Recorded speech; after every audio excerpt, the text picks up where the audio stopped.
Avec la lame numéro 20 de l'oracle de Béline qui s'intitule Intelligence, on est encore une fois pleinement dans l'univers de Mercure qui, sur le plan du symbolisme astrologique, est associé au monde du mental, à la cérébralité et à l'intellect.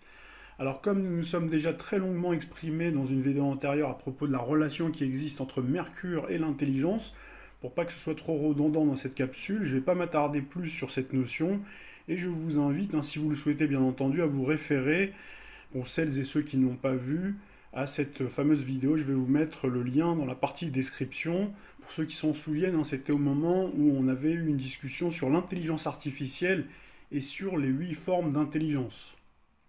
Alors passons donc tout de suite au symbole illustré sur la carte. Alors vous le voyez ici, on y voit un chandelier couleur bleu nuit qui surplombe un livre ouvert. Alors le chandelier est porteur de lumière, c'est aussi un symbole intellectuel et spirituel. La couleur bleu nuit du chandelier omniprésente, d'ailleurs on l'a déjà vu dans les lames numéro 11 et 17, trahison et maladie, fait référence au caractère immatériel. C'est une couleur profonde, envoûtante et céleste. Elle appelle à la méditation, à la contemplation et l'intériorisation. Et on remarque donc que le chandelier a 7 branches avec 7 bougies qui sont allumées. Alors le chiffre 7, je ne vais pas vous faire un cours de numérologie, mais vous le savez, ça se rapporte à une dimension spirituelle, à la sagesse, à la réflexion. Le chiffre 7, c'est un peu un chiffre magique qu'on retrouve dans de nombreux domaines et nombreuses civilisations. Alors sur le plan céleste, d'ailleurs, vous le savez sans doute, le 7 se rapporte aux 7 étoiles de la Grande Ourse. Nous avons ensuite donc l'ouvrage qui est par définition le symbole de la connaissance, de l'apprentissage de la lecture et de l'écriture, donc qui fait appel à l'intelligence pour pouvoir apprendre les fondamentaux, les fameux fondamentaux dont on parle si souvent, qui sont bien mis à mal en ce moment à travers l'éducation nationale. Et donc vous apprenez donc la lecture, l'écriture également à compter à l'âge mercurien, au moment où vous êtes à l'école primaire. Donc c'est l'âge justement qui correspond à Mercure.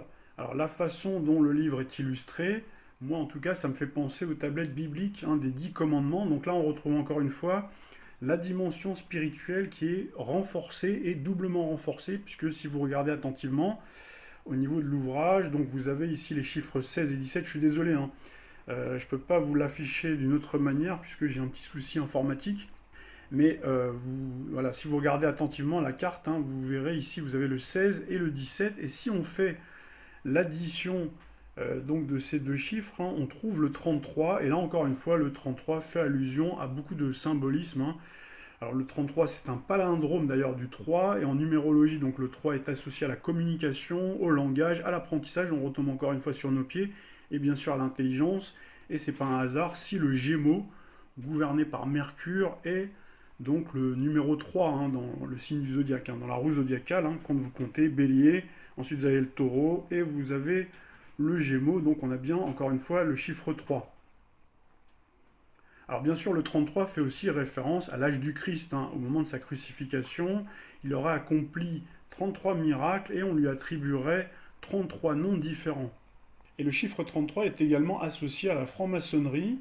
Donc là, il y a différents degrés, et donc le degré 33, le degré symbolique du 33 est très important dans l'évolution dans les loges. Alors on va passer maintenant à la personnification et au trait de caractère, ainsi que l'état d'esprit.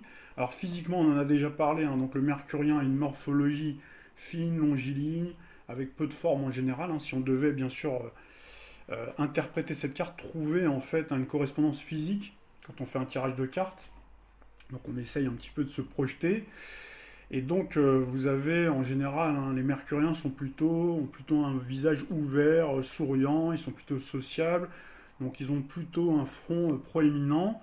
Alors au niveau de la stature, ça peut varier, ça peut aller de moyenne à petite, on peut avoir une stature plutôt moyenne, je dirais, ou alors vous pouvez avoir quelqu'un qui est très grand, qui est très fin, avec des longs membres, donc des membres supérieurs et inférieurs qui sont extrêmement longs.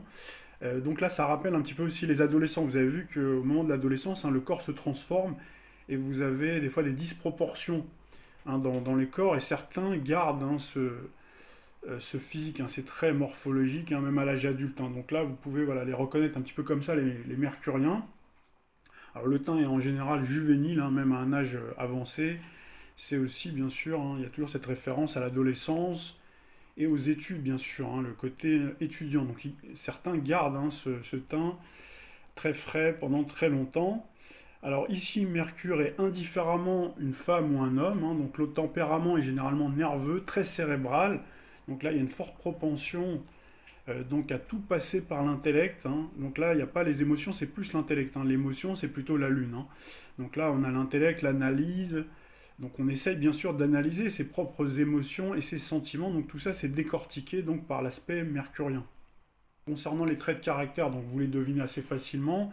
Donc là, vous avez affaire à une personne qui est intelligente, personne érudite, donc qui a une capacité de compréhension, de réflexion rapide et profonde, quelqu'un qui est lucide, hein, qui est capable de faire preuve de lucidité, de clairvoyance, qui a un sens de discernement plutôt prononcé, qui a une certaine perspicacité, beaucoup d'ingéniosité. D'ailleurs, l'ingéniosité, elle peut être aussi intellectuelle, mais également manuelle, hein. Il ne faut pas oublier donc Mercure dans la mythologie est associé à Castor et Pollux. Donc là, je vous renvoie donc à cet aspect mythologique et donc on a en fait les deux côtés, à la fois donc l'aspect cérébral intellectuel, mais également faut savoir que Mercure est associé au bras et à la main. Et donc on a également la main qui fait, hein. Il faut aussi une intelligence. C'est pour ça qu'il y a plusieurs formes d'intelligence. Et donc c'est pour ça aussi qu'on s'était longuement exprimé pour justement rentrer dans le détail par rapport à cette notion-là qui est extrêmement complexe. Alors donc, vous avez en tout cas quelqu'un qui sait spontanément s'adapter, donc par rapport aux situations, qui va adapter son comportement, ses paroles. Donc là, on retrouve l'adaptabilité, la souplesse donc de Mercure et également du Gémeaux, et dans une certaine mesure également de la Vierge. Mais disons que le Gémeaux, effectivement, c'est un signe d'air. Donc là, on a quelqu'un d'ouvert, ouvert d'esprit, curieux de tout, donc à une certaine sagesse, effectivement. Donc là, on renvoie à cette notion de spiritualité, de sagesse, une soif aussi de vérité, quelqu'un qui est un excellent communicant, excellent orateur, qui est autant à l'aise finalement à l'écrit comme à l'oral, sauf bien sûr s'il y a des cartes accompagnantes qui viennent réprimer. Alors accompagné justement de l'âme moins engageante, hein, on peut avoir affaire à quelqu'un qui apprend, c'est vrai, très vite, hein, mais se lasse tout aussi vite, quelqu'un finalement qui peut être superficiel, quelqu'un qui ne va pas approfondir énormément, donc il va avoir des connaissances, pas mal de connaissances sur un petit peu tout, mais finalement qui ne va jamais approfondir. Ou dans les cas extrêmes, on peut aussi avoir quelqu'un qui est dans le verbiage permanent, c'est-à-dire qui s'écoute parler avec des paroles hein, qui sont vides de sens, ou alors vous avez carrément quelqu'un donc qui aime faire des commérages, qui aime critiquer. Donc là, on a affaire à quelqu'un qui est féru de critiques hein, permanentes et gratuites. Garder une vue d'ensemble, donc on garde les mots-clés intelligence, agilité d'esprit, érudition, savoir, connaissance, faculté d'adaptation, curiosité, esprit d'analyse.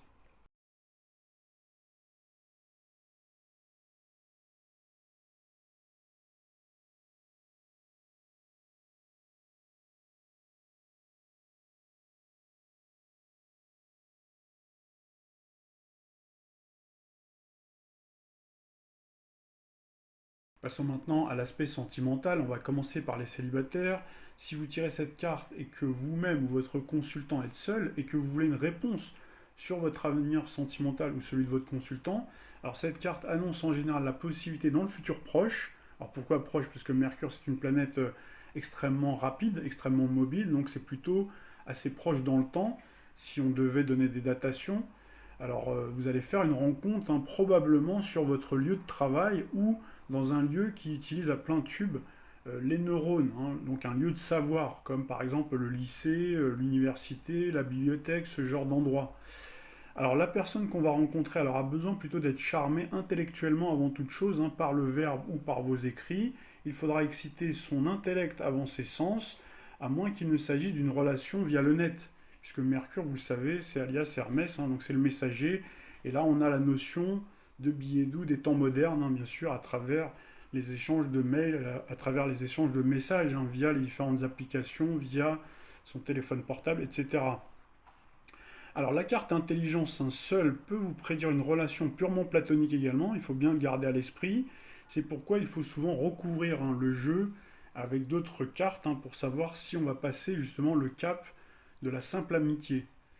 Alors la satisfaction sera en général davantage intellectuelle ou spirituelle que charnelle, à moins bien sûr que d'autres lames accompagnantes donc vont apporter un petit peu plus, si vous voulez, de chaleur hein, comme les lames solaires, donc qui sont plus dans l'affect aussi, hein, d'autres cartes qui sont plus dans l'affect et l'émotion, comme les cartes lunaires, les cartes vénusiennes, qui sont des cartes beaucoup plus sensuelles, plus charnelles, plus sensuelles. Et puis vous avez également dans une certaine mesure les cartes martiennes et jupitériennes, donc là il faut regarder vraiment au cas par cas.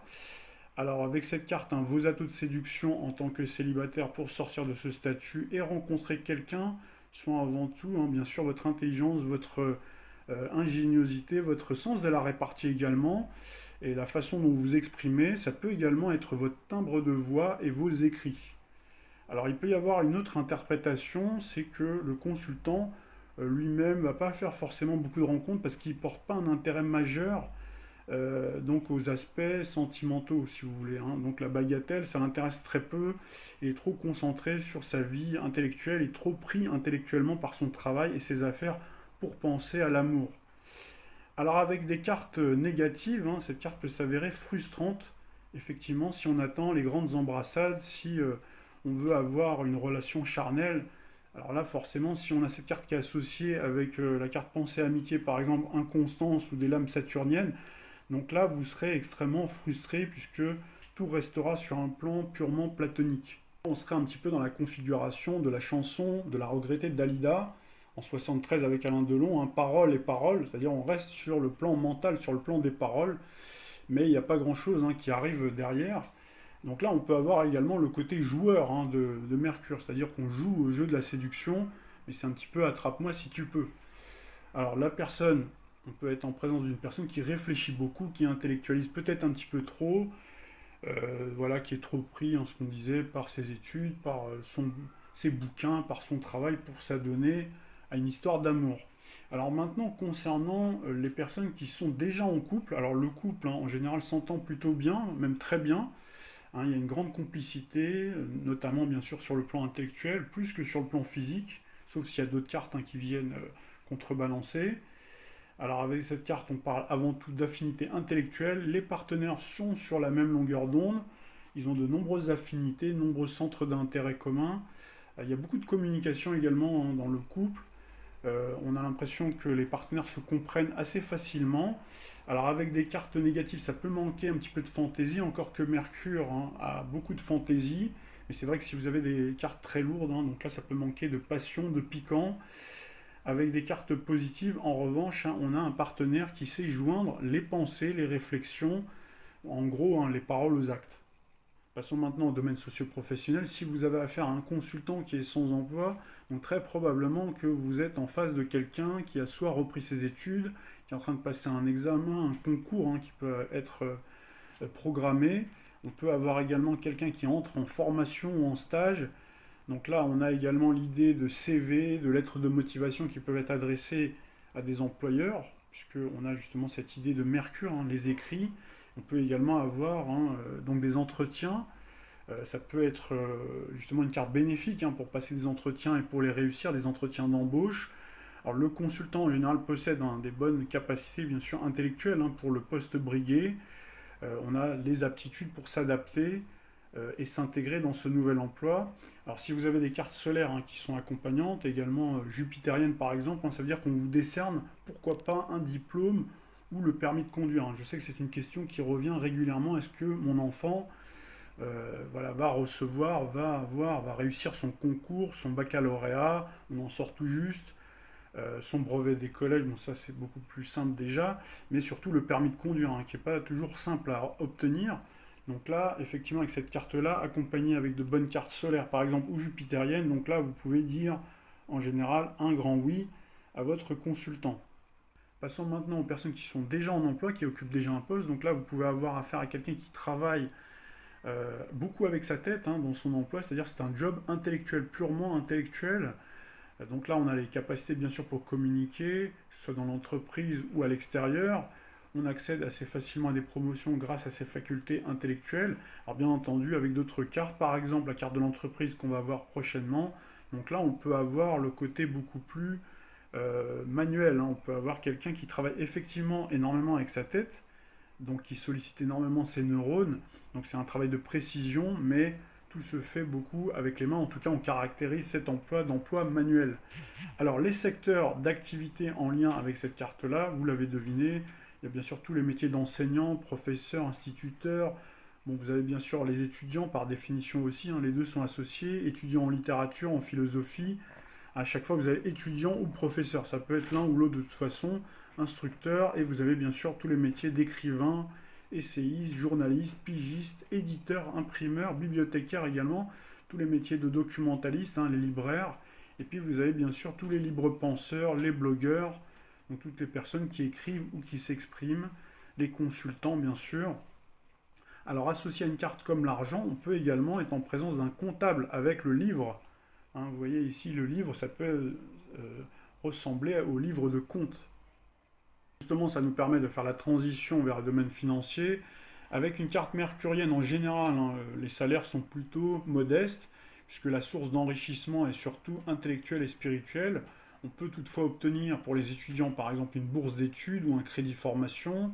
On peut gagner de l'argent grâce à ses talents d'écrivain, parce qu'on va faire paraître par exemple un ouvrage, hein, un livre qui va sortir, un livre événement. Alors si les cartes sont positives, hein, les comptes sont en général équilibrés. Dans le cas contraire, il faut faire appel à son bon sens et se montrer ingénieux pour redresser la barre. On peut être également panier percé, puisque vous savez que Mercure, hein, c'est plutôt un panier percé, est associé en général aux Gémeaux. Mais vous savez que Mercure, c'est aussi le maître de la Vierge, et la Vierge, au contraire, est beaucoup plus économe. Donc là, tout dépend, bien entendu, comme très souvent, des cartes qui vont accompagner. C'est vrai qu'avec les cartes mercuriennes, en règle générale, l'argent a tendance à beaucoup circuler. Finissons enfin avec le domaine de la forme, du bien-être et de la santé. Si vous tirez cette carte-là, c'est que vous êtes plutôt intelligent dans votre façon de gérer votre capital santé. Vous possédez une bonne santé de manière générale. Par contre, en cas de présence de cartes négatives, ça veut dire que vous avez tendance à beaucoup négliger votre corps, vous pensez beaucoup à l'intellect, mais vous ne faites pas, par exemple, assez de sport ou assez d'activité physique, justement. Donc c'est très important. On a également fait une capsule, hein, pour mettre en évidence une étude qui était d'ailleurs scientifique, hein, qui est sortie assez récemment, donc qui fait le lien entre la bonne santé mentale et également le mouvement, hein, donc le fait de ne pas être sédentaire. Donc là, on a produit cette vidéo-là, donc si vous voulez la regarder, vous verrez, il y a vraiment ce lien entre Mercure et bien sûr, hein, donc, les neurones, hein, la bonne santé des neurones. Donc ça veut dire que finalement, les astrologues de l'Antiquité étaient très en avance, puisque vous voyez qu'aujourd'hui, donc c'est la science donc, qui vient confirmer ce qui avait été pressenti, ce qui avait été prouvé de façon empirique par l'observation. Avec la carte de Mercure, on peut aussi avoir affaire à quelqu'un qui est surmené, hein.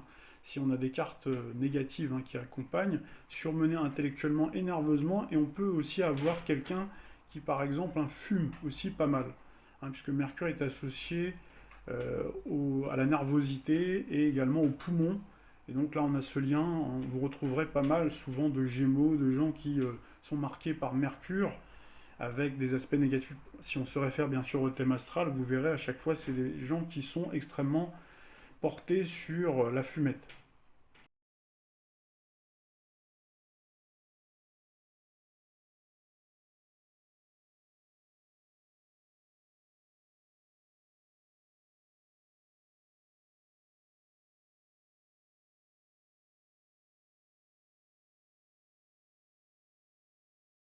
Allô, bonjour, comment vous appelez-vous? Oui, bonjour.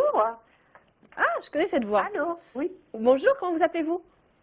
Lucette. Lucette, votre date de naissance, s'il vous plaît, ma chère Lucette. Alors, 26 avril 41.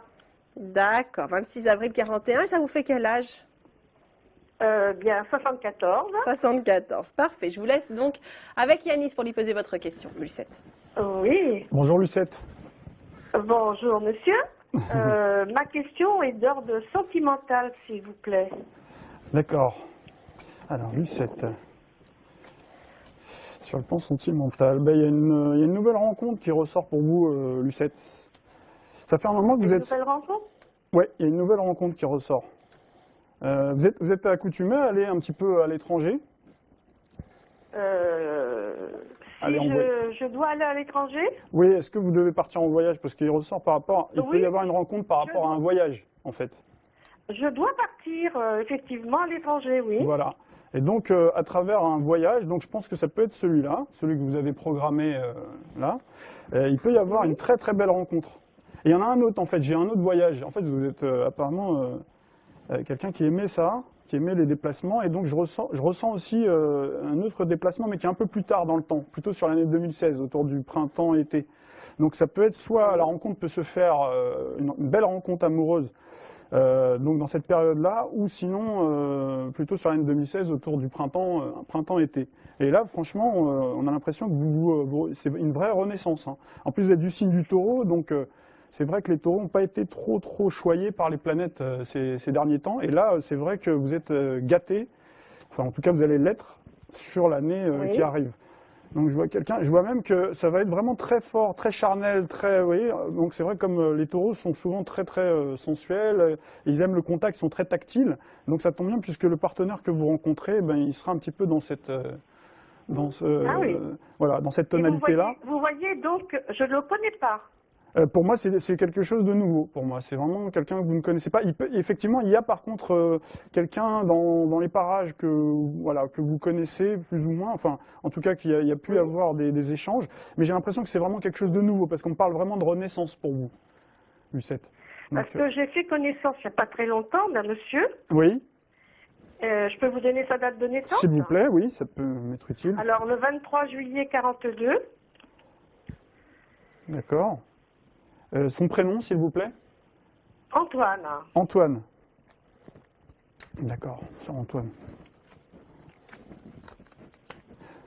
Ça faisait longtemps que vous n'aviez pas fait de rencontres, Lucette? Oh, que j'avais pas fait de rencontre, oui, ça fait à peu près 2 ans. Ça faisait un moment, ouais, ça faisait un moment. Pour moi, j'ai cette impression que Antoine, effectivement, ça peut être une rencontre parmi tant d'autres. Vous voyez, c'est pas, enfin, il me semble, c'est pas la personne en fait que vous attendez complètement. Ça peut être une belle amitié. Pas la personne que j'attends totalement. Pardon? Je dis, ce n'est pas la personne que j'attends, quoi. C'est une autre personne qui doit rentrer dans ma vie. Tout à fait. Pour moi, c'est vraiment une nouvelle personne que vous ne connaissez pas encore, donc que vous rencontrerez, donc pour moi, au cours de vos voyages.